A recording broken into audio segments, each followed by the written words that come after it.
तो जी guys power star Pawan Singh का एक पोस्टर आंसू के डल का एक रिलीज कर दिया गया है। जी गाइस पोस्टर आउट कर दिया गया है जो कि 2023 का पहला होली सॉन्ग।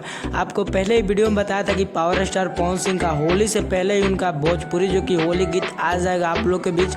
तो DRS के रिकॉर्ड माध्यम से आपको पावर स्टार पवन सिंह का एक गाना सुनने को मिलेगा जो कि गाना काफ़ी बेहतर होने वाला है। इसमें फिट रोल की बात करें तो इसमें आपको पावर स्टार पवन सिंह के साथ जो कि डिम्पल सिंह नज़र आने वाली है, जो कि वो जब भी रहती है तो गाना बवाल ही रहता है। और पावर स्टार पवन सिंह के साथ जो कि इतनी बड़ी एक्टर मिलकर काम कर रही है तो काफ़ी बड़ा पावर स्टार पवन सिंह का गाना होने वाला है।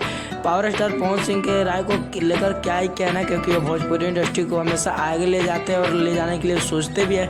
तो आप लोग के लिए बहुत ही बड़ा खुशखबरी ला रहे हैं power star Pawan Singh DRS record Bhojpuri के माध्यम से इस जगह जो कि पहला पोस्टर आउट कर दिया गया है। तो आपने पोस्टर देखा और बताइए कमेंट करके कि पोस्टर आपको कैसा लगा इस जगह जो कि आपका पहला ही लुक इतना बवाल है तो गाना कितना बवाल होगा इस जगह, जो कि टाइटल भी बहुत ही बेहतरीन रखा गया है। आप लोग के बीच पावर स्टार पवन सिंह के आवाज़ में गाना सुनने को मिलेगा और कोई भी इसमें फीमेल वर्जन नहीं है।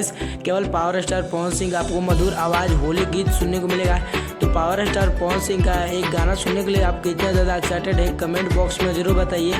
मुझे यकीन है बहुत ज़्यादा आप बेचैन होंगे पावर स्टार पवन सिंह का पहला होली गाना सुनने के लिए, क्योंकि इसमें बहुत ज़्यादा बजट लगा है इस जगह जिसका कोई सीमा नहीं है। पावर स्टार पवन सिंह के जो कि गाने में बजट लगा है तो जो कि डिम्पल सिंह के साथ गाना आएगा आप लोग के बीच। कमिंग सून में अभी पोस्टर है इस जगह। जैसे इसका टीजर रिलीज किया जाएगा उसके बाद आपके बीच जो कि गाना तो रिलीज होएगा, हो सकता है तो 5 से 6 दिन के अंदर आपको पावर स्टार पवन सिंह का गाना सुनने को मिल जाएगा इस जगह। उससे पहले भी सुनने को मिल जाएगा क्योंकि पावर स्टार पवन सिंह अब ज़्यादा समय नहीं लेने वाले हैं। तो पावर स्टार पवन सिंह का आपको ये वीडियो कैसा लगा कमेंट बॉक्स में जरूर बताइए। और वीडियो पसंद आए तो वीडियो को लाइक कीजिए और ज़्यादा ज़्यादा शेयर कीजिए। मिलते हैं पावर स्टार पवन सिंह के किसी नेक्स्ट इन्फॉर्मेशन के साथ, तब तक के लिए जय हिंद जय भारत।